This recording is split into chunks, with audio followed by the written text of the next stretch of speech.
Olá, meu irmão e minha irmã, eu sou o Padre Marcelo da Diocese de Taubaté. Hoje é dia 14 de agosto de 2023 e vamos lembrar o que nós ouvimos ontem na missa, 19º domingo do tempo comum. Nesse ano vocacional, agosto, mês vocacional, estamos meditando sobre cada uma das vocações específicas. Para esse domingo, vamos meditar, junto com o Dia dos Pais, sobre a vocação familiar. No Evangelho, Jesus chama Pedro a caminhar sobre as águas da tempestade.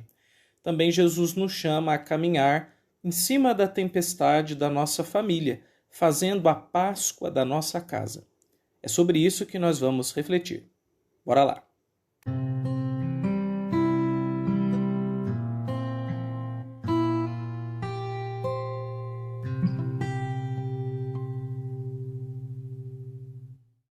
Eu vou dividir a minha reflexão em 3 momentos. No primeiro momento, vamos fazer uma pequena recordação sobre a relação de Jesus com a sua história familiar.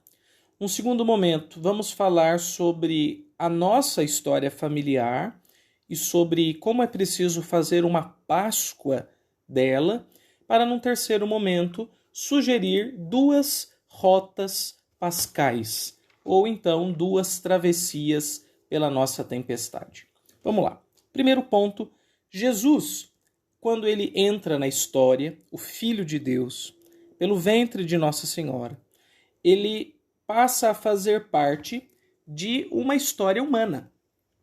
Jesus não chega do zero, Jesus não cai do céu de um meteoro, Jesus nasce de uma menina chamada Maria, que estava prometida em casamento a um senhor chamado José.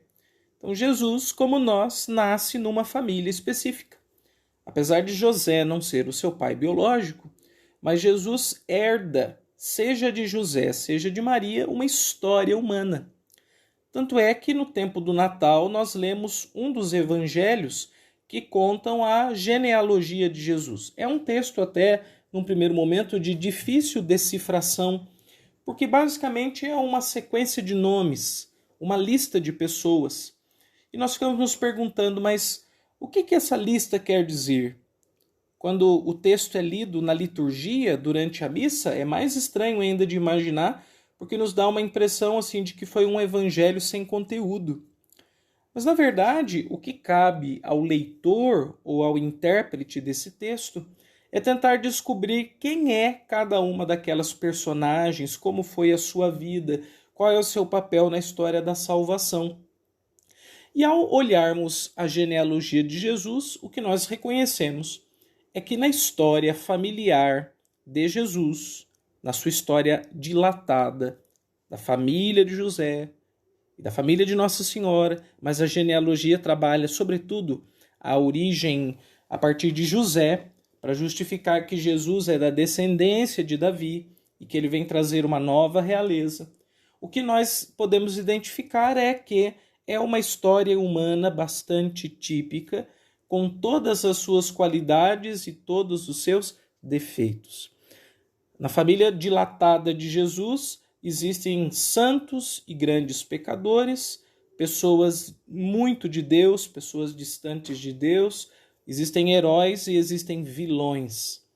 E isso é o interessante da história de Jesus. É uma história exatamente igual à nossa. Deus, quando veio habitar em nós, conosco, pelo mistério da encarnação, se permite perpassar pela história.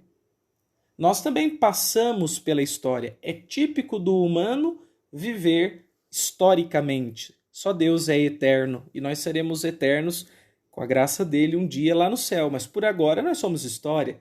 Temos começo, meio e fim. Temos o que nos antecedeu, temos o que nos sucederá. Após a nossa morte, muito mais provavelmente as coisas vão continuar do que vão acabar. E aí está a grande chave de leitura da vida de Jesus, comparando com a nossa história, é que ele entra numa história familiar que tinha muita coisa para dar certo e muita coisa para dar errado. E, no entanto, Jesus, a partir do ponto em que ele estava situado, começa a constituir, a costurar uma história que fosse dele. Veja, então vamos para o segundo ponto e agora a gente começa a comparar isso com a nossa própria história. Também quando a gente olha a nossa própria família, seja a família nuclear, de pai e mãe, seja a família dilatada de tios, avós, primos de segundo, terceiro, quarto grau, se a gente olhar bem nossa história, nossa árvore genealógica, tem gente de todo tipo. Tem os sãos e tem os loucos, tem os vilões, tem os heróis, tem os santos, tem os pecadores, tem os melhores e tem os piores. Nós, como Jesus, começamos a ser tecidos na história a partir de uma manta já começada que nos antecedia. Nós não escolhemos o nosso passado, da nossa família. Não escolhemos onde nascemos, nem o país, nem o tempo, nem os pais. Nós nascemos numa coisa já dada, numa genealogia já dada, numa árvore genealógica que já está extremamente ramificada. E aonde está o grande ponto de giro dessa história familiar, a de Jesus e a nossa? Está nas escolhas que nós mesmos vamos fazendo. É um filósofo francês, Jean-Paul Sartre, que ele dizia que nós não somos só aquilo que fizeram de nós, mas somos aquilo que fazemos com aquilo que fizeram de nós. Veja que é uma definição com duas partes. Primeiro, nós somos o que fizeram de nós. Isto é, somos a casa em que nascemos, os pais que tivemos, a educação que recebemos, as circunstâncias que nos rodeavam. Isso aconteceu apesar de nós. E a primeira etapa da vida da gente é isso. É uma etapa, eu vou chamar assim, entre aspas, uma etapa muito passiva, ou talvez seria melhor dizer receptiva. Por quê? Porque é uma etapa em que a gente não faz escolhas. A gente acontece, a gente chega na vida, no meio da vida acontecendo. No meio da correnteza do rio. Só que chega um ponto em que a gente pode assumir a condução da nossa embarcação. Em que a gente não é mais só um passageiro da barca dos nossos pais, mas a gente vai construir o nosso próprio barco. E a gente vai fazer os nossos próprios roteiros de navegação. Nesse momento, é a segunda parte da definição do Sartre, nós fazemos algo com aquilo que fizeram de nós. Claro que o filósofo Jean-Paul Sartre ele não acreditava em Deus, mas essa frase ela tem um valor existencial, ou seja, ela diz respeito a qualquer ser humano, inclusive a nós, com a nossa fé. Nós nascemos numa família, nascemos numa igreja e parte do que somos fizeram de nós, mas agora é hora de a gente fazer alguma coisa com aquilo que fizeram de nós. Então a gente avança. Se um dia nós fomos inseridos num tecido já anterior a nós, se nós começamos a ser costurados por outros, chega um dado momento em que a gente precisa pegar essas agulhas de tricô e a gente continua essa costura. É o momento em que a gente assume a nossa história. E aí está justamente a dimensão da Páscoa da nossa casa, a Páscoa da nossa família, a travessia da nossa própria história.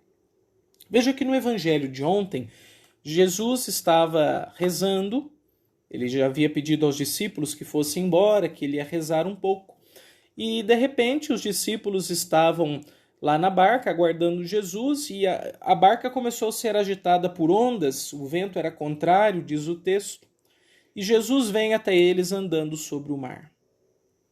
Quando Pedro diz, Senhor, se és tu, manda-me ir ao teu encontro caminhando sobre a água. Jesus respondeu para Pedro, então vem. E Pedro começa a caminhar sobre a água. Qual é a primeira imagem que aparece aqui? Quando é que o povo de Deus caminhou pela água? Qual é a cena mais forte bíblica? É a cena do Êxodo. E o mar, ele representa forças malignas, ele representa o mal. Jesus andar sobre as águas mostra que ele tem poder sobre as potências todas da natureza e as potências do mal. Que curioso, então Jesus está mostrando o seu senhorio. E interessante também é pensar que o melhor lugar, o lugar mais seguro numa tempestade seria justamente ficar na barca. Porque é melhor ficar dentro da barca agitada do que cair na água e morrer afogado, porque o risco de morrer lançado à deriva no mar é muito maior do que se você estiver dentro protegido de alguma maneira. Mas o que Jesus faz? Jesus tira Pedro da barca e diz: vem. Ele faz Pedro andar sobre o mar. Ele faz Pedro pisar sobre o mal. Ele faz Pedro atravessar a tempestade. Na nossa história familiar é a mesma coisa. Nós nascemos numa família, essa família é o nosso mar. E uma parte da nossa história familiar é tempestade. E seria muito melhor se Jesus preparasse um barco para nós em que a gente ficasse ali confortável, protegido, para sempre. Que a gente nem precisasse mais pensar naqueles problemas, nem mexer naquelas feridas. Mas o que Jesus faz é o contrário, ele convida o apóstolo a caminhar sobre a tempestade. Traduzindo para nós seria, ele nos convida a atravessar a nossa história familiar, a passar por cima dos demônios da nossa biografia, a enfrentar a angústia do nosso próprio passado, do nosso próprio presente. Porque, gente, por mais que a gente tenha os sofrimentos da nossa história familiar, e dói mesmo, alguns sofrimentos são muito grandes, beiram o trágico, o insuportável. E não dá para a gente ficar o tempo todo só olhando de frente para esses problemas, porque é angustiante, nos devora, a gente se sente despedaçado. A gente precisa também de alívio, a gente precisa ter uma barca. Mas na medida das nossas possibilidades, se temos alguma condição num dado momento da vida de fazer travessias, é melhor fazer travessias do que ficar no barco. Então eu diria assim, às vezes eu lido melhor com a minha família quando eu fico no barco e evito a tempestade. Mas se eu não quero passar uma vida inteira só me lastimando, me ressentindo do que me aconteceu, eu vou ter que sair do barco algumas vezes e atravessar tempestades. Eu tenho que fazer o êxodo da minha própria história. Eu preciso me recriar num caminho com Cristo. Sair do Egito e ir para Canaã. Porque assim, o Egito é um lugar de estreiteza, é um lugar do sofrimento, do qual Javé libertou Israel.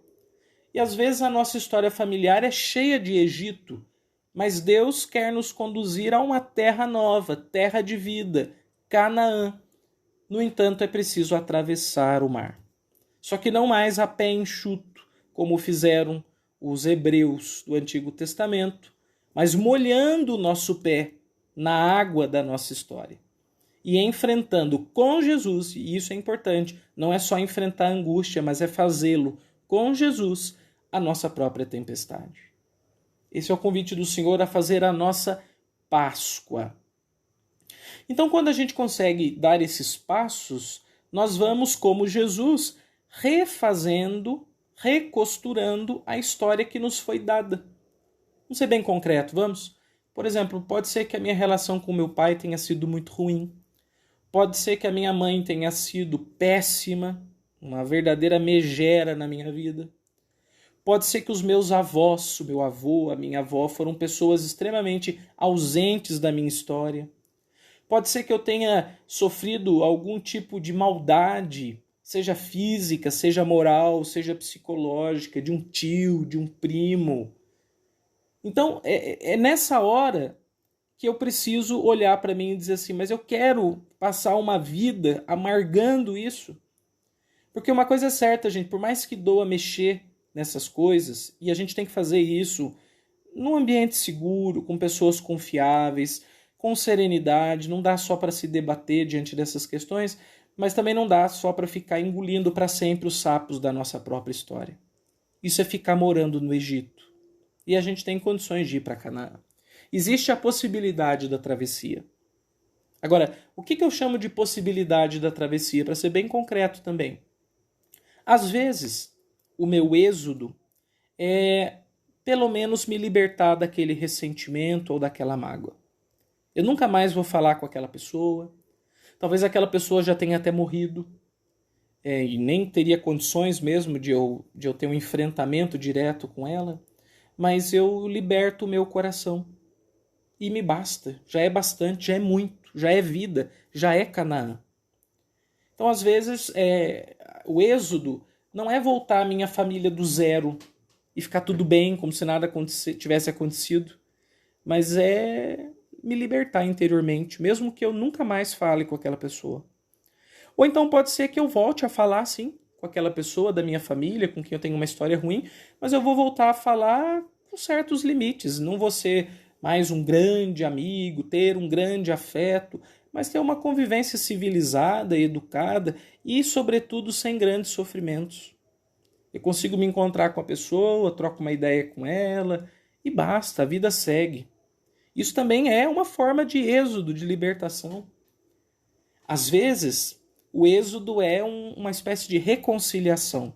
Daí é quando a gente consegue voltar a estar bem com aquela pessoa, que a gente chora tudo que a gente precisa chorar, mas que a gente nota que de ambas as partes existe um amor, que a gente quer voltar a estar junto.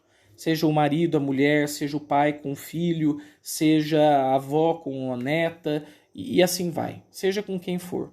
Se existir um amor recíproco, pode ser que exista essa possibilidade de um recomeço.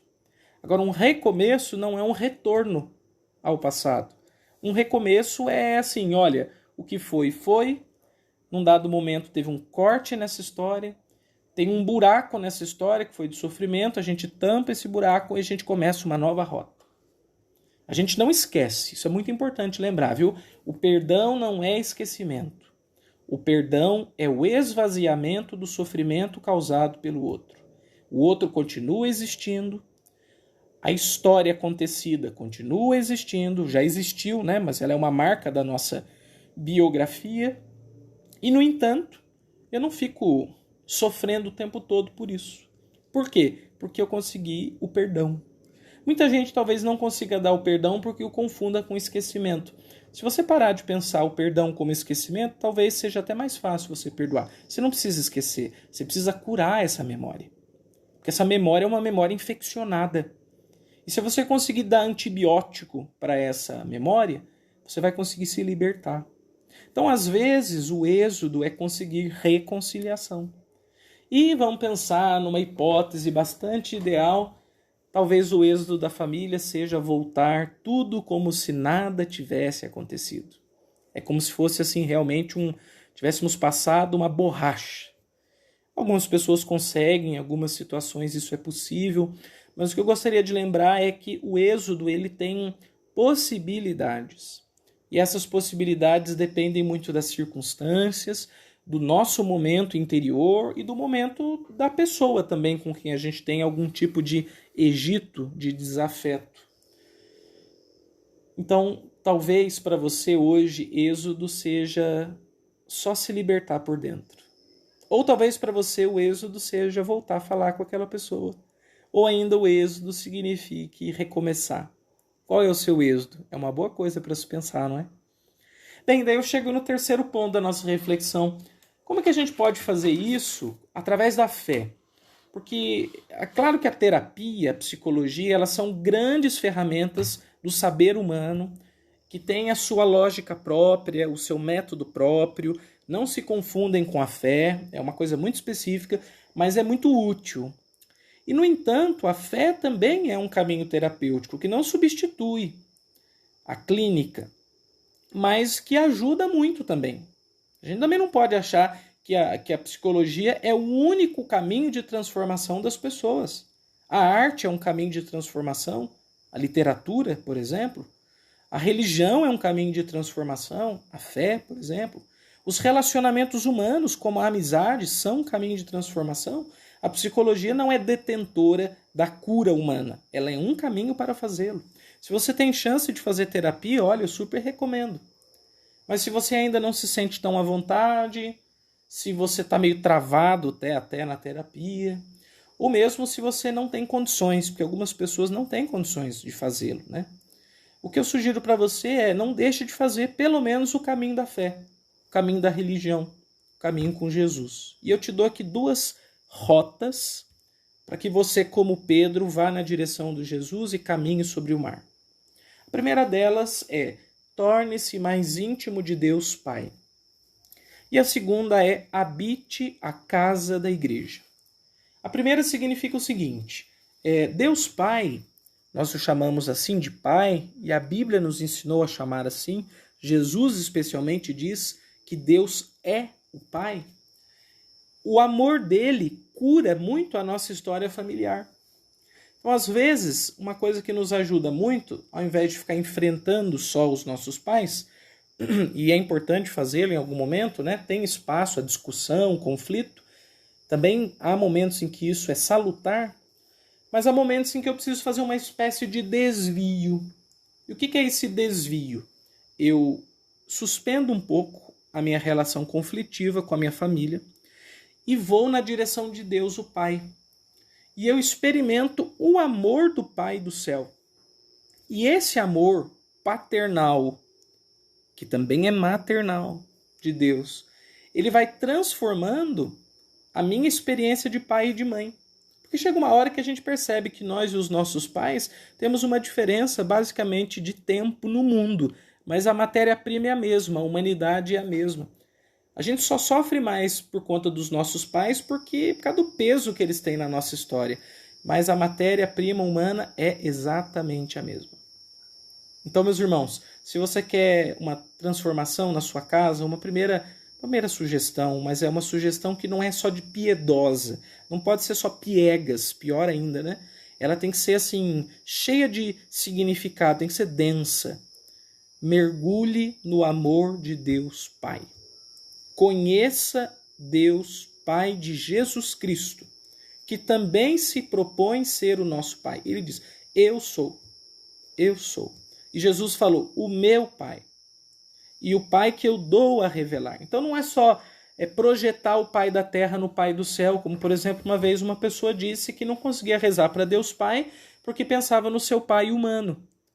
Mas a senhora desassocia que a paternidade de Deus é muito diferente da paternidade dos nossos pais da terra. Padre, onde eu posso conhecer essa paternidade de Deus? Em 2 lugares. Leia os evangelhos e o que Jesus fala de Deus Pai, primeira coisa. E segundo, nas suas orações, converse com Deus Pai.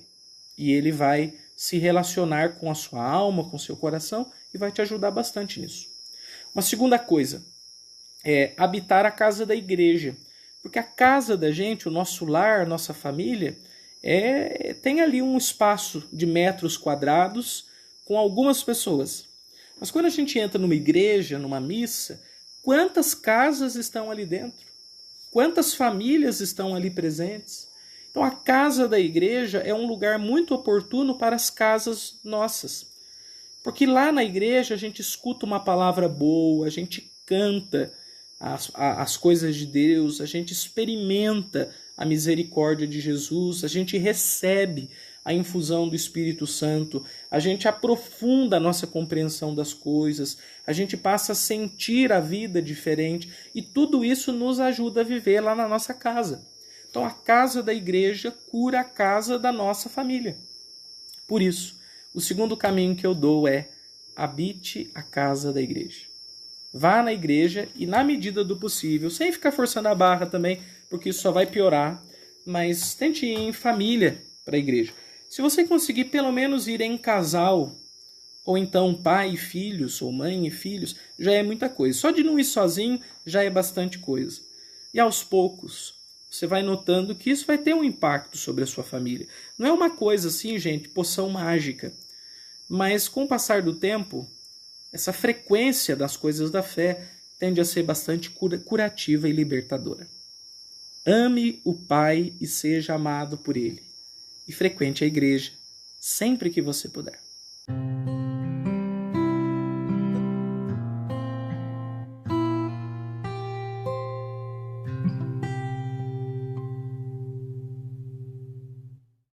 Nós estamos começando mais uma semana e o que eu gostaria de propor a você é que durante esse mês de agosto, mês das vocações, que a gente pede a Deus que envie vocações boas, inclusive familiares, que na medida da possibilidade que você participe de das missas, não só das missas do domingo, mas também de uma missa a mais durante a semana, se for possível. Talvez aqui na nossa região de Taubaté, Vale do Paraíba, a missa de quinta-feira, que é aquela missa com adoração ao Santíssimo, antes ou depois, que ela é uma missa um pouco mais assim, estendida, que o padre prega um pouco mais, uma missa que a gente gasta um tempo maior ali na fé. E se você tiver a chance de levar alguém da sua casa nessas missas, um dia você leva o seu filho, outro dia você leva o seu marido, outro dia você leva a sua mãe, ou você leva a sua namorada, e vai levando pessoas, vai trazendo pessoas. E deixe que isso seja transformador para a sua experiência de fé. Tá joia? Deus abençoe muito, uma excelente semana, sempre em oração por todas as famílias. Até a próxima com mais um Ontem na Missa. Até logo, pessoal!